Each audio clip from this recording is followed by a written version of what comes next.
Today's question is, what is the best way to approach child custody with a narcissist? The question goes, I am terrified of losing my daughter because of my ex's incessant lies.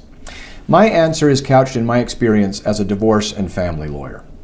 While it is not always possible to accomplish, if you can expose the narcissist or anyone else suffering from a similar personality or mental disorder for the liar and deceiver that he or she is, that is more than half the battle.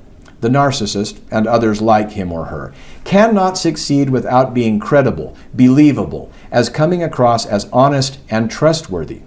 These kinds of people know that deep down the rest of us crave, because we desperately need, confirmation that people are decent. If we believe we live in a world of every man for himself, we feel hopeless.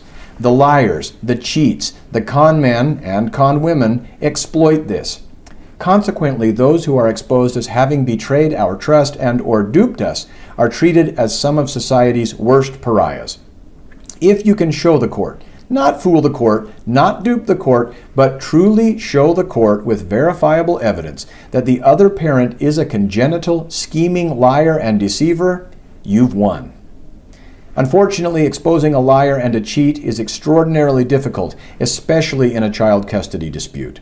First, courts are highly reluctant to believe or even consider evidence that is not objectively verifiable. Frankly, many courts are uncomfortable even with objectively verifiable evidence as well, when such evidence does not square with their biases and desires or makes their job of deciding a case more complex and difficult. The fields of psychology and other mental health professions are soft sciences. This is not a knock on these fields. Professionals in these fields know this to be true too. This means that many diagnoses of psychological and emotional disorders are unavoidably subjective. One expert will diagnose a person with one condition. A second expert will diagnose the same person with a different condition, or no condition at all. Each expert could be wrong. Each expert could be right. Or they could both be right and both be wrong. In other words, they tell the court nothing it can really rely upon. This isn't the fault of the experts. It's the natural consequence of a subjective soft science. The subjective nature of mental and emotional health diagnoses makes it easier for a judge to disregard evidence that a parent is truly mentally and or emotionally abnormal.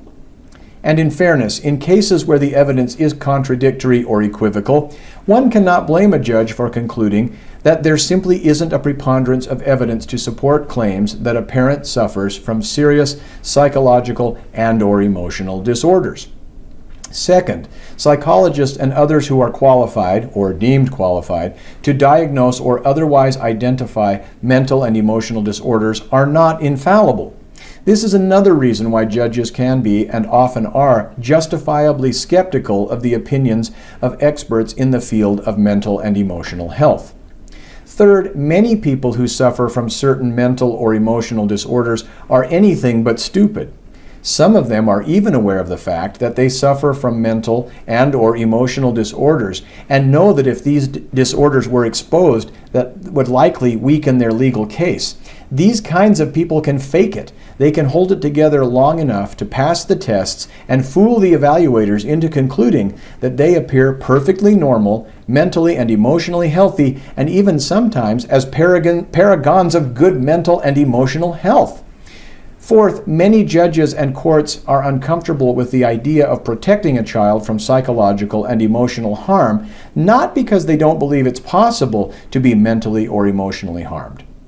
Every reasonable person alive knows that mental and emotional harm can occur and that it can have devastating effects. The problem is not a matter of believing whether mental and emotional harm occurs. The problem lies in the fact that it's virtually impossible to identify 1. The harm in the first place, 2. Harder to determine the cause, 3. Even harder to determine the nature and extent of the harm, and 4.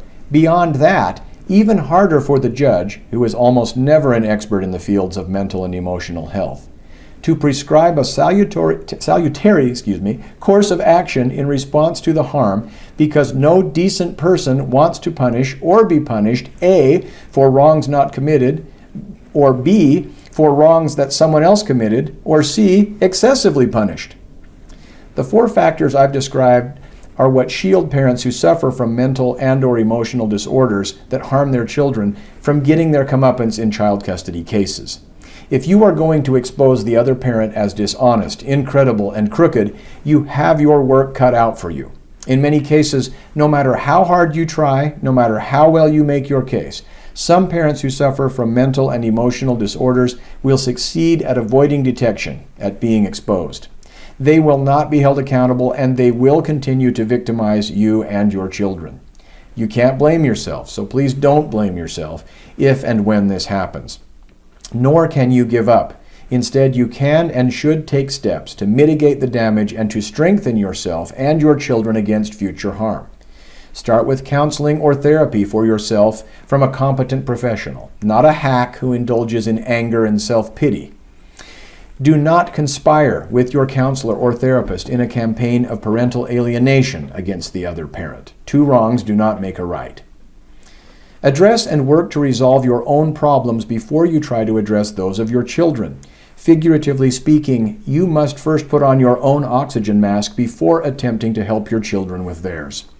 You will likely want to work with someone who can help you deal not only with your personal issues, but who can also advise you on how you can help your children identify, cope with, and shield themselves from the shenanigans of the other parent.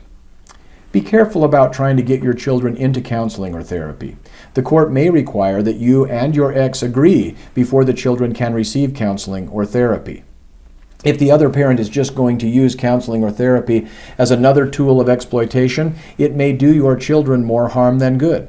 If you try to take your children secretly to counseling or therapy, you A, might ironically find yourself being deemed a bad or mentally sick parent, B, inadvertently teach your children to act covertly and be deceptive, thus undermining their faith in therapy before it even starts, and C, be penalized by the court, and the penalties could be losing time with your kids or include having time you spend with them subject to supervision. What you can do, however, is speak with your therapist, counselor, or the like about how best to model healthy behavior and to rear your children during the times they are with you, and how you can best be an influence for good over the children when they are not with you.